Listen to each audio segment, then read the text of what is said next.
minute, but he's got all of his indictments and other stuff. Let's see. I guess we could skip to that real quick. No, let's right here. I got it right here. Here we go. So, I don't know if you guys remember this. So Trump got indicted for the business fraud thing in New York, which he got convicted of, 34 counts. He's been indicted for the insurrection by the federal court, and that's in D.C. And the Mar-a-Lago case, which has been dismissed, but is now being appealed by Jack Smith, because it was a bullshit reason they did. Eileen Cannon, who kind of is a Trump supporter that he appointed, dismissed it. But that case is now pending an appeal, and he's got another RICO case, which is a racketeering case for election interference in Georgia. But Georgia wasn't the only state he tried to do election interference in. There were others. The bigger one that moved forward recently was Arizona, but they didn't name Trump as being indicted. They weren't going to indict Trump because they didn't feel they had enough evidence at the time.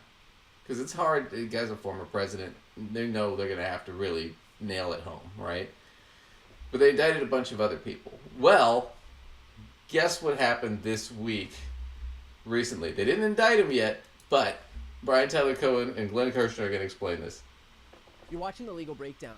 So, Glenn, we've got some bombshell reporting here from CNN. According to court filings from the Arizona indictment of 18 allies of Donald Trump, but not Donald Trump himself, it turns out that the grand jury expressed interest in indicting Donald Trump. So obviously a major story here.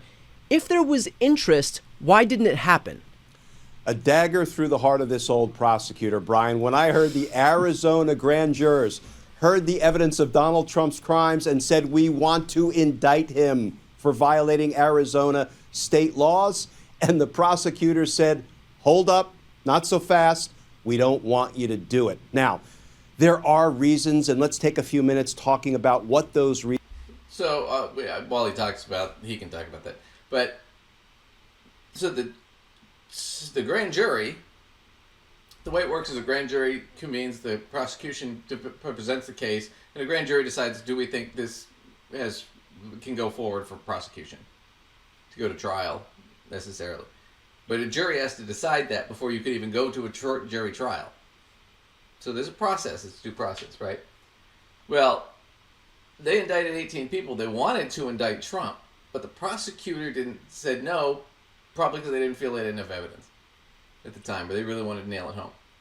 Well, now they're reconvening another grand jury to talk about indicting Trump. And part of that is because Jenna Ellis, who was his attorney and was working at the White House, flipped in Arizona and took a deal. Just like she did in Florida. Or not in Florida, in Georgia. Wow. So she witnessed all that shit. So she can put him at the scene of the crime. Right. So, on top of the conviction, he got the one dismissal, but it's pending appeal, which is probably going to lose. And he's got the other case that he's going through in New York, which there's going to have an evidentiary hearing where we're going to hear all the evidence against him, which is going to be great right before the election for him, right? Not. And the Georgia case, which is pending, which will probably go sometime in January, February, or March, or something like that. Now he might get indicted in Arizona, so there might be another criminal case. So, wow.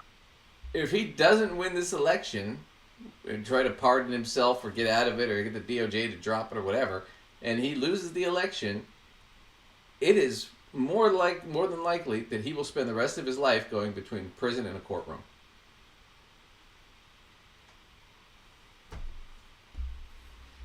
Oh, man. I don't know if that's the way Melania thought she was going to get off the hook. No, she wants him to die so she can get the inheritance. She got to get a cut. She doesn't talk to him or sleep with him now anyway. I don't know why it's a big change for her. You know, it's interesting. It's like she's kind of just disappeared, it seems, you know? Yeah, she doesn't want anything. I mean, she'd be there for him if he needed her because she wants the money.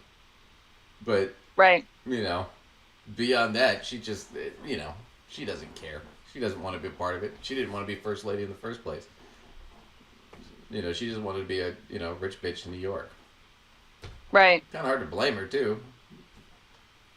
I'm sure it's a fun lifestyle if you're a POS.